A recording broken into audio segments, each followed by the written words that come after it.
C'est drôle. Je m'appelle Déborah de Robertis, je suis artiste performeuse, j'ai 36 ans.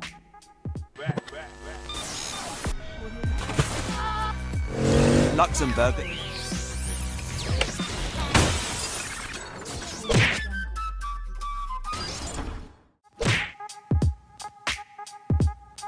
C'est une forme de misogynie, de sexisme qui conditionne la façon dont on regarde le nu féminin. Donc je ne vais pas dire que je le vis bien, évidemment je le vis mal, mais en même temps, c'est aussi la raison pour laquelle je fais le travail que je fais. C'est aussi pour ça que je réalise mes performances. Et donc, quand j'explique mes performances, généralement, je renvoie toujours à la question du regard. J'ai plusieurs slogans. Un, c'est ouvrir mon sexe et ouvrir ma bouche. Donc là, je renvoie à la parole, à la prise de parole. Et aussi, j'associe l'ouverture du sexe ou la monstration du sexe toujours au regard. Quand j'ai performé en 2014 sous l'origine du monde de Gustave Courbet, je reprends cette performance parce que c'est on va dire celle que les gens retiennent le plus. C'était la première de toute façon que j'ai réalisée en public. Comme on peut le voir, j'ai donc donné un regard au modèle du tableau et le modèle est représenté par le sexe. Ouais, alors ça peut paraître un peu violent ce que je dis, mais ça l'est pas du tout. Le public n'a pas de rôle dans mes performances. Alors j'en profite pour établir un malentendu. Il y a souvent un raccourci par rapport à mon travail qui est de dire alors Déborah de Robertis se met nue, puis elle met une GoPro et puis elle regarde pour voir, observer la réaction des spectateurs à sa nudité. Alors de mon point de vue, c'est réducteur d'interpréter ça comme ça, et puis ce serait narcissique.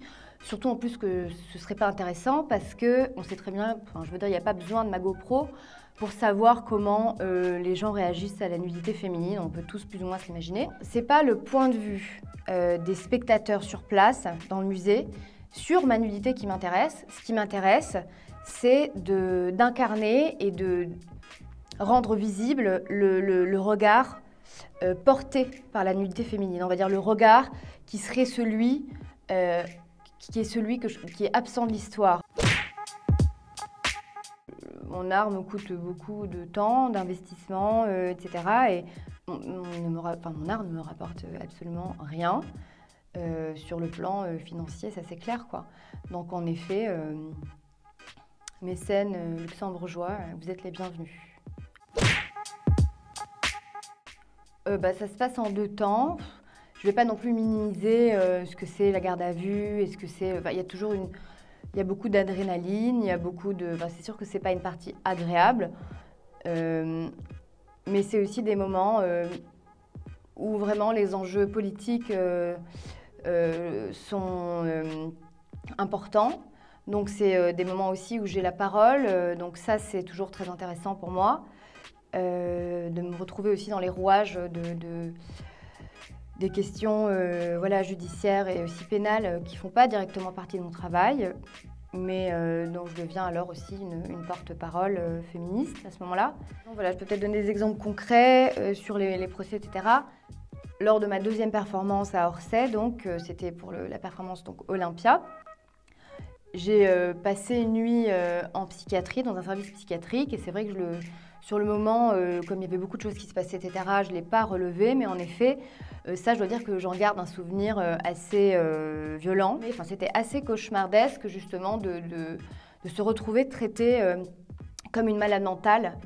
Il n'y avait pas possibilité d'en sortir, puisque à partir du moment où j'étais là-bas, pour les gens qui étaient là, les soignants, j'étais une malade. Voilà, ça me paraît être complètement illégal, en tout cas inacceptable. Et sinon, une autre anecdote par rapport, on va dire, aux arrestations qui me paraît importante aussi à relever, c'était au TEDx. Donc j'ai réalisé une performance à Bruxelles pour le TED. Je devais parler de la censure en tant que femme. Et donc, quand je me suis fait arrêter, ils étaient persuadés que j'avais introduit la carte de la caméra, parce que j'avais une caméra sur la scène avec mon propre caméraman, puisque je me doutais qu'ils allaient censurer les images qu'ils avaient filmées eux-mêmes. Et ils étaient persuadés que j'avais mis la carte à l'intérieur de mon sexe.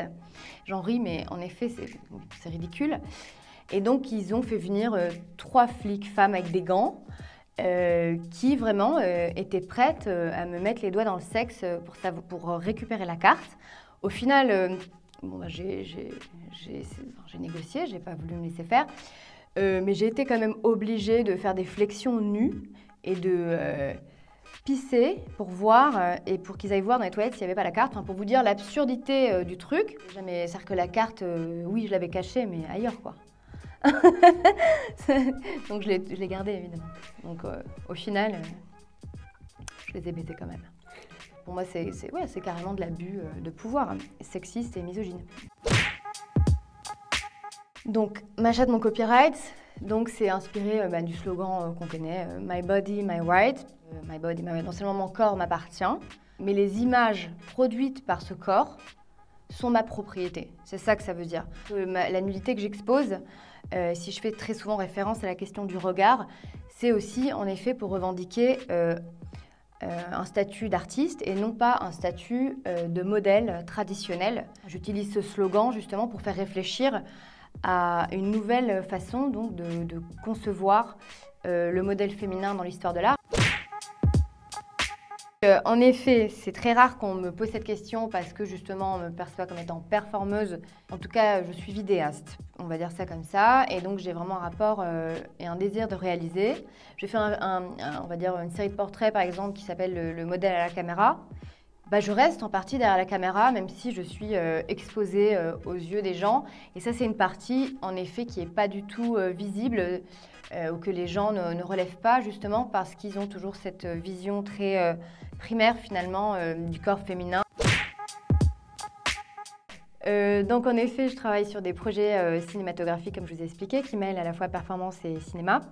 Je toque à différentes portes, je cherche des productions et j'aimerais beaucoup en effet trouver une production luxembourgeoise et pour ça je prépare donc une demande au Film Fund et je serais vraiment ravie de pouvoir bénéficier de leur soutien et je vais faire une demande très prochainement. Donc voilà. Merci Maë Luxembourg.